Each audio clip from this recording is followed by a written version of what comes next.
आज की वीडियो में हम देखने वाले हैं ग्रहों की बाल आदि अवस्था। यानी कि इसका साधारण सा अर्थ है कि अगर कोई ग्रह किसी जन्म कुंडली में किसी अंश पे बैठा हुआ है या फिर किसी जन्म कुंडली में उपस्थित है, उस ग्रह का अंश 0 से 30 तक हो सकता है। तो इसमें कितने अंश पे ग्रह उपस्थित है, उस अंश पे ग्रह की अवस्था कौन सी होगी, उसकी अवस्था के अनुसार उसका प्रभाव पड़ता है। तो इसलिए हम यहाँ पे अवस्था की चर्चा कर रहे हैं। तो सबसे पहले हम यहाँ पे एक बार नोट बना लेते हैं। तो यहाँ पे हम सबसे इधर से जो है बना लेते हैं विषम राशि के लिए। विषम राशि का हम यहाँ पे लिख देते हैं। उसके बाद हम यहाँ पे ग्रहों का अंश यहाँ पे लिख लेते हैं विषम राशि के लिए, और यहाँ पे आ जाएगा ग्रहों का अंश हम लिख देंगे। और यहाँ पे हम लिखेंगे सम राशि, सम राशि। तो ये हमने यहाँ पे लिख दिया है। अब हम यहाँ पे सपोज यहाँ पे हम लिख देते हैं कि कोई ग्रह है 0 से 6 अंश तक।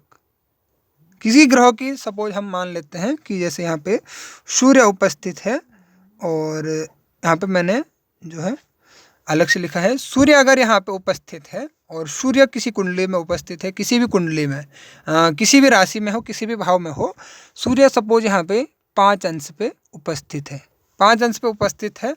और अगर ये जो है एक यानी कि मेष राशि में उपस्थित है सूर्य 5 अंश पे, तो यह आ जाएगा बाल अवस्था में। सूर्य यहाँ पे माना जाएगा बाल अवस्था में। वहीं अगर सूर्य मेष राशि के बजाय वृषभ राशि में आता है, तो सूर्य यहाँ पे माना जाएगा मृत अवस्था में। मृत अवस्था में सूर्य यहाँ पे माना जाएगा अगर 0 से 6 अंश तक है।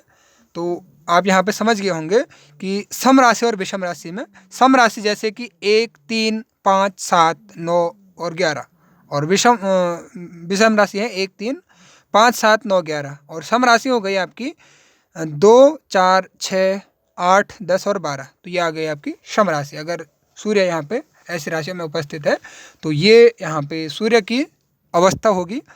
अब वहीं अगर 7 से 12 अंश तक सूर्य, सपोज हम यहाँ पे अब सूर्य के बजाय मान लेते हैं मंगल उपस्थित है 7 से 12 अंश तक, और मंगल हम यहाँ पे मान लेते हैं कि 5 यानी कि सिंह राशि में उपस्थित है, जहाँ पे 5 अंक लिखा है कुंडली में वहाँ पे उपस्थित है। तो सम राशि में आ गया।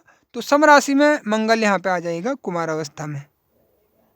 मंगल के बजाय अगर सूर्य में भी यहाँ पे हम देखते हैं तो सूर्य में भी वही आएगा। नवग्रहों में से कोई भी ग्रह कितने पे भी अंश पे है, उसका अंश और किस राशि में है उस पर निर्धारित करता है। मंगल यहाँ पे सपोज अब यहाँ पे जैसे मकर राशि में बैठा है, मकर राशि मंगल की उच्च राशि भी होती है, तो 7 से 12 अंश पे है। तो यहाँ पे हम मकर राशि में अगर मंगल है तो इसको हम मानेंगे वृद्धावस्था में। वृद्धावस्था में मंगल यहाँ पे माना जाएगा। अब यहाँ पे बात कर लेते हैं, सपोज कोई ग्रह है किसी कुंडली में 13 से 18 अंश के बीच है, 13, 14, 15, 16, 17 और 18। इन अंशों के बीच मतलब ग्रह का जो अंश है 13 से लेकर 18 के मध्य है। तो अगर विषम राशि में है तो यहाँ पे आएगा युवा अवस्था में, और सम राशि में भी युवा अवस्था में ही यहाँ पे ग्रह आता है, क्योंकि मैंने आपको बताया कि 0 से 30 अंश तक होता है। तो 13 से 18 के मध्य जो सम अंश आता है, तो ये जो है दोनों का मध्य आ रहा है। तो यहाँ पे चाहे सपोज हम मंगल ही मान लेते हैं, चाहे मंगल अगर 5 मतलब सिंह राशि में है और सपोज 13 अंश पे 14 अंश पे है, या फिर 13 से 18 अंश के किसी भी अंश पे है, तो ये युवा अवस्था में माना जाएगा। वहीं अगर मकर राशि में भी है मंगल इस अंश में 13 से 18 के बीच, तो वो जो है युवा अवस्था में ही माना जाएगा। अब यहाँ पे बात कर लेते हैं कि 18 से 24 तक।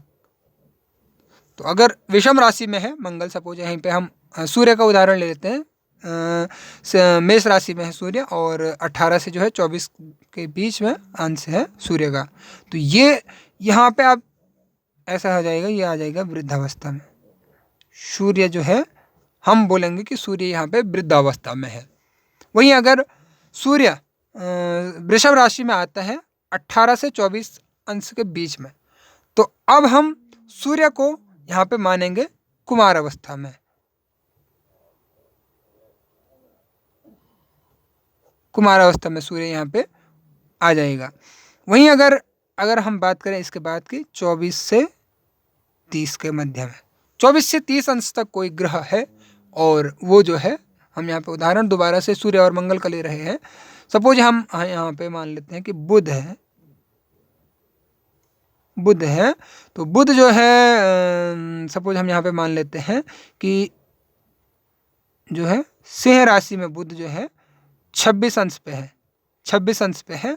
तो यहाँ पे बुध का जो है सिंह राशि में अगर बुध 26 अंश पे है तो बुध यहाँ पे माना जाएगा मृत अवस्था में, अगर सिंह राशि में है। वहीं यहाँ पे कन्या राशि में अगर बुध है तो बुध यहाँ पे माना जाएगा बाल अवस्था में। मैंने यहाँ पे आपको स्पष्ट रूप से समझा दिया है। अगर हम बुध के बजाय यहाँ पे ले लेते हैं चंद्रमा जो है, चंद्रमा अगर सपोज हम मान लेते हैं कि भाई ये है मेष राशि में और चंद्रमा का जो अंश है वो है 24 से 30 के बीच, तो ये आ जाएगा मृत अवस्था में चंद्रमा है। वहीं अगर चंद्रमा वृषभ राशि में है तो ये आ जाएगा 30 से अगर 24 से 30 अंश के बीच है तो चंद्रमा यहाँ पे आ जाएगा बाल अवस्था में। तो यहाँ पे कहने का अर्थ साधारण सा ये है कि अगर कोई ग्रह कुंडली में कहीं पर भी बैठा है सम या विषम राशि में, उसका अंश उसके जो है व्यवहार को निर्धारित करेगा।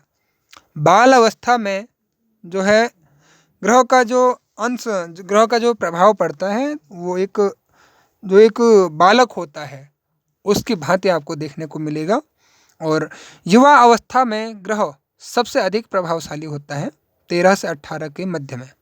वहीं अगर कोई ग्रह कुमार अवस्था में है तो उसका प्रभाव आपको युवा अवस्था से कम देखने को मिलेगा। वृद्ध अवस्था में आपको ये चीज़ देखने को मिलेगा कि अगर कोई ग्रह जो है वृद्ध अवस्था में है तो उस चीज़ से, उस ग्रह के जो भी गुण और अवगुण हैं या फिर जो भी उस ग्रह का कार्य है उसमें आपको जो है अनुभव देखने को मिलेगा।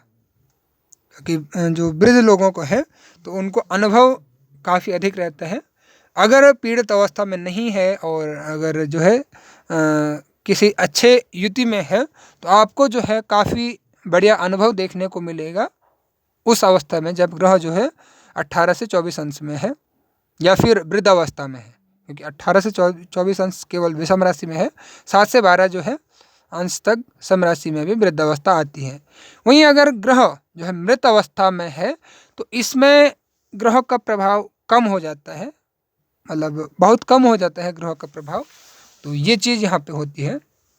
उम्मीद करता हूँ कि आपको पूर्ण रूप से समझ में आ गया होगा कि ग्रह का अंश क्या होता है और अगर ग्रह किसी अंश पे है तो वो जो है किस प्रकार से माना जाएगा, उसका प्रभाव किस प्रकार का रहेगा और उसकी जो है अवस्था क्या रहेगी।